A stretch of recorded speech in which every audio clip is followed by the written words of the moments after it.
ప్రధాని నరేంద్ర మోదీ పర్యటనపై AP CM Chandrababu ఉన్నత స్థాయి సమావేశం నిర్వహించనున్నారు. మంత్రులు, అధికారులు హాజరు కానున్నారు. ప్రధాని పర్యటనను ప్రతిష్టాత్మకంగా తీసుకున్న ఏపీ ప్రభుత్వం అందుకు తగ్గట్టుగా ఘనమైన ఏర్పాట్లు చేస్తోంది. ఏర్పాట్లపై స్వయంగా సీఎం చంద్రబాబు సమీక్షిస్తున్నారు.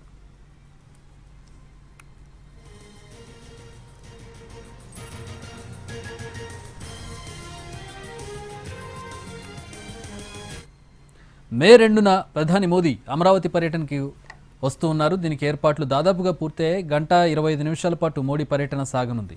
మే 2న మధ్యాహ్నం 3:25 నుంచి సాయంత్రం 4:45 వరకు మోడీ టూర్ ఉంటుంది. 3 సభా వేదికలకు ఎస్పీజీ అనుమతి ఇవ్వలేదు. దీంతో ఒకే సభా వేదిక ఏర్పాటు చేస్తున్నారు. వేదికపై 14 మందికి మాత్రమే అనుమతి ఉంటుంది. ప్రధానితో పాటు governor, CM Chandrababu, deputy CM Pawan Kalyan, మంత్రులు నారా లోకేష్, నారాయణ, కేంద్ర మంత్రులు రామ్మోహన్ నాయుడు, పెమ్మసాని చంద్రశేఖర్ డయాస్పై ఉంటారు. మొదట మంత్రి నారాయణ స్వాగతోపన్యాసం చేస్తారు. తర్వాత చంద్రబాబు స్పీచ్ ఉంటుంది. ఆ తర్వాత ప్రధాని మోదీ మాట్లాడతారు. స్పీచ్ తర్వాత రిమోట్ ద్వారా అమరావతి పైలాన్ ఆవిష్కరిస్తారు ప్రధాని.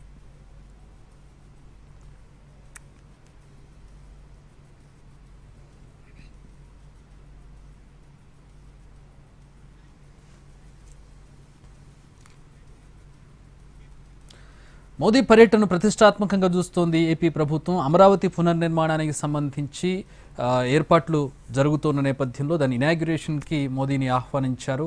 మోదీ రాబోతున్నారు. అయితే సెక్యూరిటీ రీజన్స్తో కొన్ని మార్పులు చేర్పులు జరిగాయి. షెడ్యూల్ ఏ విధంగా ఉంది, ఎలాంటి మార్పులు జరిగాయి, పూర్తి వివరాలు మా ప్రతినిధి ప్రసన్న జాయిన్ అవుతున్నారు ఏపీ సెక్రటేరియట్ నుంచి. ప్రసన్న, సెక్యూరిటీ రీజన్స్తో సభా ప్రాంగణాన్ని కుదించినట్టుగా తెలుస్తోంది, సభా వేదికను కుదించినట్టుగా తెలుస్తోంది. అలాగే ఎవరెవరు ఎప్పుడు మాట్లాడబోతున్నారో కూడా తెలిసింది. ఎట్లాంటి అంచనాలతో ఉంది ఏపీ? ఎందుకంటే చాలా ప్రతిష్టాత్మకంగా నిర్వహిస్తూ ఉన్నారు కార్యక్రమాన్ని. మోదీ పర్యటన కూడా సీఎంఏ స్వయంగా పర్యవేక్షిస్తున్నటువంటి పరిస్థితి.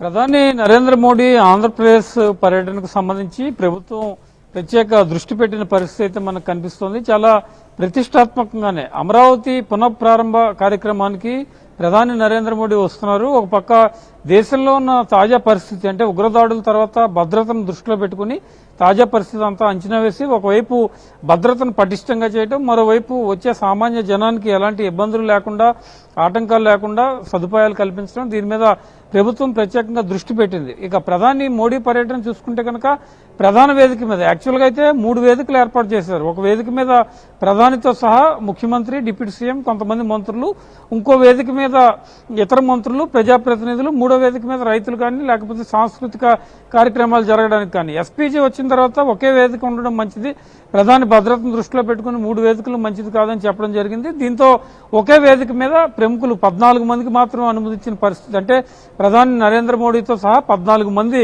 ప్రముఖులు వేదిక మీద ఉంటారు. CM Chandrababu, deputy CM Pawan Kalyan, మంత్రులు నారాయణ, లోకేష్, అదేవిధంగా కేంద్ర మంత్రులు, గుంటూరు జిల్లాకు సంబంధించి కేంద్ర మంత్రులు, ఇద్దరు కేంద్ర మంత్రులు, మిగిలిన కొంతమంది ప్రముఖులు, కేవలం 14 మంది మాత్రమే ఈ ప్రధాన వేదిక మీద ఉండడం జరుగుతుంది. మధ్యాహ్నం 2:50 సరిగ్గా ఎల్లుండి గన్నవరం విమానాశ్రయానికి ప్రధాని నరేంద్ర మోడీ చేరుకుంటారు. తర్వాత 3:15కి అమరావతి హెలీప్యాడ్ సెక్రటేరియట్ దగ్గరికి చేరుకుంటారు. 3:20కి సభా ప్రాంగణానికి చేరుకోవటం. రోడ్ షో కూడా సెక్యూరిటీ రీజన్స్తో రద్దు చేసిన పరిస్థితి. ఆయన కారులోనే చుట్టుపక్కల ఉన్న రైతులకు కానీ ఇతర సామాన్య జనానికి కానీ అభివాదం చేసుకుంటూ సభా వేదికకి చేరుకోవడం జరుగుతుంది. సరిగ్గా 1:25 పాటు ఈ కార్యక్రమం జరుగుతుంది. అంటే 3:20, 3:25కి ప్రధాని మోడీ సభకు హాజరైతే 4:55 గంటల లోపే సభ పూర్తయ్యేలాగా ఒక్కొక్కళ్ళు 2 నిమిషాల ప్రసంగం, ప్రధాని నరేంద్ర మోడీ 12 నుంచి 20 నిమిషాల పాటు తన స్పీచ్ ఉండేలా కూడా ఏర్పాటు జరిగింది. ఎస్పీజీ దీనికి సంబంధించిన ఏర్పాట్లు ఇప్పుడు మొత్తం ప్రధాన వేదిక అంతా కూడా ఎస్పీజీ కంట్రోల్లోకి వెళ్ళిపోయింది. రాష్ట్ర ప్రభుత్వం తరపు నుంచి కొంతమంది మంత్రులు వెళ్ళినా కొంచెం దూరంగా ఉండి అక్కడ అబ్జర్వేషన్ చేయాలి. ఎందుకంటే గ్రౌండ్ పూర్తి స్థాయిలో ఎస్పీజీ తన కంట్రోల్లోకి తీసుకున్న పరిస్థితి అయితే ప్రత్యేకంగా కనిపిస్తోందని చెప్పుకోవచ్చు. ఓవరాల్ గా ప్రధాని నరేంద్ర మోడీ ఆంధ్రప్రదేశ్ టూర్లో అమరావతికి సంబంధించి ఎలాంటి ప్రకటన చేయనున్నారు? ఆయన 58,000 కోట్ల ప్రాజెక్టుకి శంకుస్థాపనలు, ప్రారంభోత్సవాలు ఉన్నాయి. ఇవన్నీ కాక రాష్ట్ర విభజన తర్వాత నష్టపోయిన ఆంధ్రప్రదేశ్కి సంబంధించి ఎలాంటి ప్రకటన నరేంద్ర మోడీ చేయనున్నారు? కేంద్రం నుంచి ఆంధ్రప్రదేశ్కి అందే సహాయం ఏ రకంగా ఉంది? 10 ఏళ్లైనా కూడా ఇంకా పూర్తి స్థాయి రాజధాని ఆంధ్రప్రదేశ్కు లేదు కాబట్టి ప్రధాని నరేంద్ర మోడీ చేసే ప్రకటన ఏ రకంగా ఉండబోతుందనే చర్చ ప్రధానంగా జరుగుతోంది. కాబట్టి తప్పనిసరిగా ఆంధ్రప్రదేశ్ ప్రభుత్వం ప్రధాని నరేంద్ర మోడీ ఒక కీలక ప్రకటన ఏపీకి అదేవిధంగా రాజధానికి సంబంధించి చేస్తారని చేయాలనే ఒక ఆలోచనలో ఉంది కాబట్టి దీనికి సంబంధించి కూడా కొంత ఎక్సర్సైజ్ జరుగుతున్న పరిస్థితి. మొత్తానికి ప్రధాని టూర్కు సంబంధించి ఒక పక్క భద్రతా ఏర్పాట్లు, ఒక పక్క సామాన్య జనాన్ని బస్సుల్లో తీసుకొచ్చేటప్పుడు వాళ్ళకి మంచినీళ్లు, ఇతర ఎంతమంది హాజరవుతారనే పార్కింగ్ expectations ఇబ్బందులు లో లేకుండా చూడటం, రవాణాకు సంబంధించి ప్రధానంగా దృష్టి పెట్టడం, వీటన్నిటి మీద కూడా ఫోకస్ చేసిన పరిస్థితి అయితే ప్రస్తుతం మనకి కనిపిస్తూ ఉంది.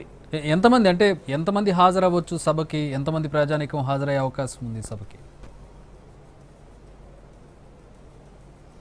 అంటే ఈ సభకి సుమారు ఒక 5 లక్షల మంది హాజరవుతారని ప్రభుత్వం అంచనా వేస్తోంది.